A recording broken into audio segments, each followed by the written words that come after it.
આજ તો 7 વાગ્યામાં તૈયાર થઈ ગયો અને નીકળી ગયો 2 પગવાળી ફોર્ચ્યુનર લઈને કારખાને આવીને મારી દીધો ઘંટીનો હેન્ડલ ને પછી કરી નાખી પ્લેટ સાફ. પછી તો મેનેજર આગળથી હીરા લઈને કરી દીધું હીરા કહવાનું ચાલુ, કેમ કે આજ મારે બનાવવાના હતા 70 હીરા. હજી તો 30 હીરા બનાવ્યા હતા. કાં તો વાગી ગયા 12 ને બેસી ગયા જમવા.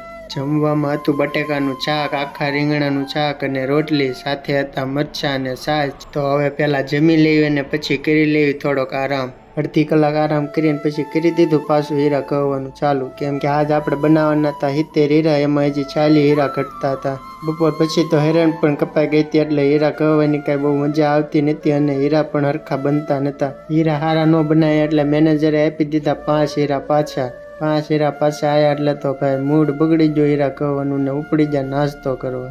આને જો અંધાઈથી વધુ ભૂખ લાગી છે, અંધાઈની પહેલા નીચે આવી ગઈ છે. આને કેટલી ઉતાવળ છે, હજી તો આમ વાહન આવે છે કાં તો આમ ભાગવા માંડી. આને લાગી છે બહુ ભૂખ, એને તો આવીને ચાલુ કરી દીધું સીધું બબલા ખાવાનું. પણ આ બાજુ અમારે એક ભાઈને નાસ્તો કરવાની મજા નથી આવતી, કેમ કે નાસ્તાના પૈસા દેવાના છે આ ભાઈને, એટલે એને ખાલી બિસ્કિટ ને વેફર 2 જ લીધું છે. આપણે તો મફતમાં ખાવાનું હતું એટલે આપણે તો ઉપાડી લીધું જાંબુનું આખું ડબલું. નાસ્તો કરીને જે કારખાને પૂજા કાં તો બહાર રોડે થઈ ગયું મોટું એક્સિડન્ટ. એક એક્ટિવા વાળાએ ગાડી ચડાવી દીધી સીધી ફૂટપાથ ઉપર.